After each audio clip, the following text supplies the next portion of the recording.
Child car seats are important, and it's important to replace them when necessary. Car seats begin to degrade after 5 to 6 years.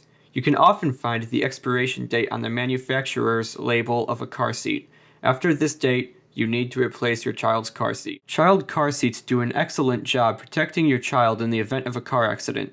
However, after an accident occurs, that car seat may need to be replaced. According to the National Highway Traffic Safety Administration, car seats do not need to be replaced in the event of a minor car accident. A minor accident is a car accident that meets all 5 of the following criteria. The vehicle was able to be driven away from the crash site. The vehicle door closest to the safety seat was undamaged. Nobody inside the vehicle was injured. None of the airbags in the vehicle were deployed.